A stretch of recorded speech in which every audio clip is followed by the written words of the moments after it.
पाठ 16 अनोखा रिश्ता। देखिए, इस चैप्टर में बताया गया है कि पेड़ों का हमारे जीवन में क्या महत्व है। तो यहाँ एक कहानी के माध्यम से बताया गया है कि पुराने समय में पेड़ पौधे चला करते थे। ऐसा होता नहीं था, लेकिन बस आपको समझाने के लिए यहाँ पर एक कहानी बनाई गई है। प्राचीन समय की बात है। पेड़ धरती पर चलते थे, वे पर्वतों पर दौड़ लगाते और उड़कर आकाश में पहुंच जाते थे। यानी वो पर्वतों पर दौड़ लगाते थे और उड़कर आकाश में भी चले जाते थे। वो चलते भी थे, आकाश में भी जाते थे और आकाश में मज़े से बादलों के साथ घूमते फिरते थे। पेड़ बादलों को बहुत प्यार करते थे। अपनी प्यास बुझाने के लिए वे बादलों में समा जाते, अपनी प्यास बुझाते और दोबारा तरोताज़ा हो जाते। और पेड़ और बादलों में गहरी इस तरह से पेड़ों और बादलों में गहरी मित्रता हो गई। जब वो एक दूसरे से काफ़ी मिलने लगे, वो बादलों में चले जाते थे पेड़ अपने प्यास बुझाने के लिए, तो कुछ समय बाद दोनों में गहरी मित्रता हो गई। बादल तो आकाश में रहते थे, परंतु पेड़ एक स्थान पर टिक कर नहीं बैठते थे। कभी आकाश में, कभी पर्वतों पर, तो कभी धरती पर। उन्हें धरती अच्छी लगती थी। साथ ही धरती पर निवास करने वाले मनुष्य भी पेड़ों को प्रिय थे, क्योंकि वे उन्हें पानी और भोजन देते। साथ ही उन्हें उनके आराम के लिए क्यारियां भी बनाते। मनुष्य पेड़ों की पूजा अर्चना भी करते, जिसके बदले में पेड़ उन्हें मीठे फल प्रदान करते थे।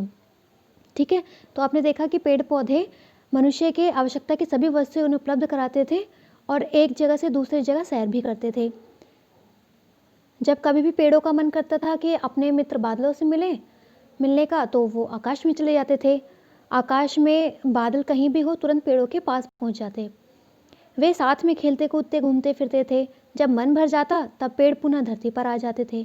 धीरे धीरे पेड़ों को धरती पर अधिक रहना अच्छा लगने लगा। मनुष्य का कर्मठ विनम्र स्वभाव पेड़ों को बहुत अच्छा लगता था, इसलिए उन्होंने आकाश में जाना बंद कर दिया। बादल अपने मित्र पेड़ों को याद करते थे। जब उनकी पेड़ों से मिलने की इच्छा होती तो वे थोड़ा नीचे उतर जाते और पेड़ पर पानी बरसाकर उन्हें नहलाकर चले जाते। तो इस तरह की मित्रता थी वृक्ष और बादलों के बीच। बादलों को पेड़ों को स्नान कराने में बड़ा मजा आता था। वे शैतान पेड़ चुपचाप कैसे नहाते। वे धरती पर इधर उधर दौड़ते, कभी घाटी में, कभी चौक पर, तो कभी तालाब के पास। यानी जब बादल आते थे पेड़ों को नहलाने के लिए, तो पेड़ भी शैतानी करते थे, इधर उधर दौड़ने लगते थे, कभी घाटी में, कभी चौक पर, कभी तालाब पर। तो इस तरीके से बादल जो है वो पेड़ों का पीछा करते हुए वहीं पर जहाँ पेड़ होते थे वहीं जल बरसाने लग जाते। ये सब देखकर मनुष्य के मन में विचार आया कि यदि बादल खड़े पेड़ों पर पानी बरसाए तो पानी नदी और तालाब में जाए। इनकी दौड़ धूप में पानी तो बरसता है, पर वह संचित नहीं होता है। ठीक है, क्योंकि पेड़ इधर से उधर भागते रहते हैं, तो पानी एक जगह इकट्ठा नहीं हो पाता। तो मनुष्य ने सोचा कि क्यों ना अगर पेड़ एक ही जगह रहें, बादल एक ही जगह पानी बरसाएं, तो उससे क्या होगा कि नदी नालों में भी पानी जमा हो जाएगा। इनकी दौड़ धूप में पानी तो बरसता है, पर वह संचित नहीं होता, यानी इकट्ठा नहीं हो पाता। इसलिए उन्होंने पेड़ों को समझाने का निर्णय लिया। तो सब मनुष्य मिलकर पेड़ के पास गए और हाथ जोड़कर बोले, हे पेड़ देवता, जब बादल आपको नहलाने आते हैं तो आप इधर उधर क्यों भागते हैं? तो पेड़ों ने क्या उत्तर दिया, बादल और मैं अच्छे मित्र हैं, हम दोनों खेलते हैं, पर तुम ये सब क्यों जानना चाहते हो? हमारे खेल से तुम्हारा क्या संबंध हो सकता है, इस बारे में मुझे बताओ। तो पेड़ों का प्रश्न सुनकर मनुष्य बोले, हम आपसे यह प्रार्थना करना चाहते हैं कि आप एक स्थान पर स्थिर रहें और बादलों को खूब बरसने दें।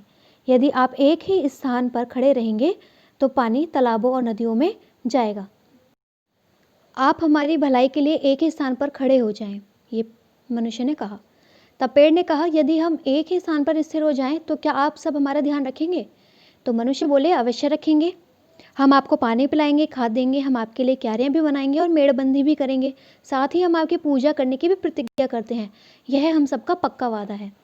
तब पेड़ ने कहा, मैं तुम्हारे हित के लिए तुम्हारी यह प्रार्थना स्वीकार कर रहा हूँ, पर तुम अपना वादा हमेशा याद रखना। अब हम एक ही स्थान पर स्थिर हो जाते हैं।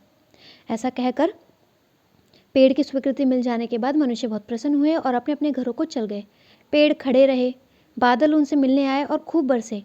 पानी नदी और तालाब में पहुंचा। अब सब मनुष्य की भूख और प्यास मिटान आसानी से मिटने लगी। उन्होंने खेत बनाकर खेती करना शुरू कर दिया। पर सब मानव एक जैसे कहाँ होते हैं, एक बुद्धिमान तो दूसरा मूर्ख, कुछ अच्छे तो कुछ बुरे। कुछ ऐसे ही बुरे लोगों ने लकड़ी के लालच में पेड़ों को काटना शुरू कर दिया।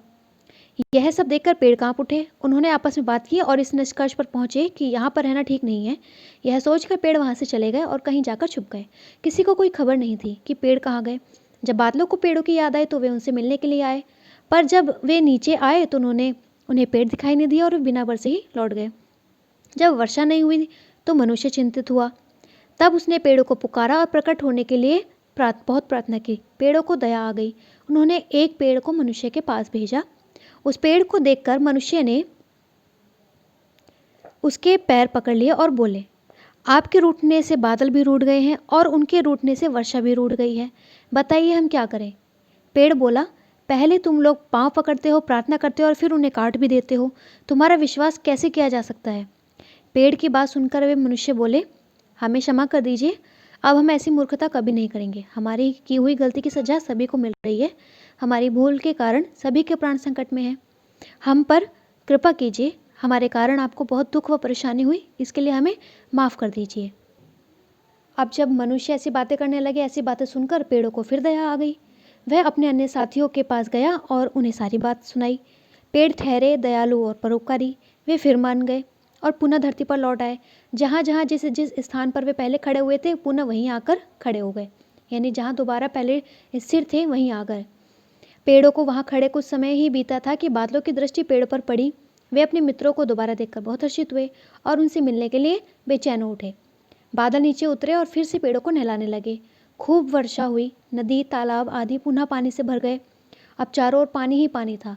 वर्षा के कारण जल्दी ही हरियाली भी छा गई। अब सब खुश थे। चारों ओर आनंद ही आनंद था। धीरे धीरे समय बीतता रहा। बादल हर वर्ष पेड़ों से मिलने आते और जमकर बरसते। अपने मित्र पेड़ों को नहलाकर वे बहुत प्रसन्न होते थे।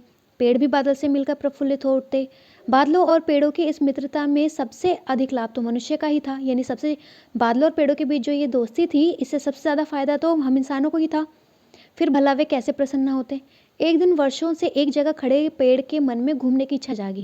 यानी एक पेड़ के मन में आया कि चलो काफ़ी समय से यहाँ खड़े हैं, काफ़ी वर्षों से, आज घूमा जाए। बस फिर क्या था, उसने तुरंत अपना पाँव उठाया, पर अफसोस पाँव उठ ना सका। जब एक पेड़ का पाँव उठ ना सका तो उसने यह दर्द दूसरे पेड़ों से कहा, परंतु उनके पाँव भी नहीं उठे। इतने अधिक समय से खड़े खड़े उनके पाँव जड़ हो गए थे और धरती से बुरी तरह चिपक गए थे। अब वे उठ नहीं सकते थे। अब पेड़ हिलने डुलने में भी असमर्थ थे। वे जड़ हो चुके थे, यानी एक जगह स्थिर हो चुके थे। उनकी चलने फिरने उड़ने की शक्ति चली गई थी और हमेशा के लिए वे खड़े के खड़े रह गए थे।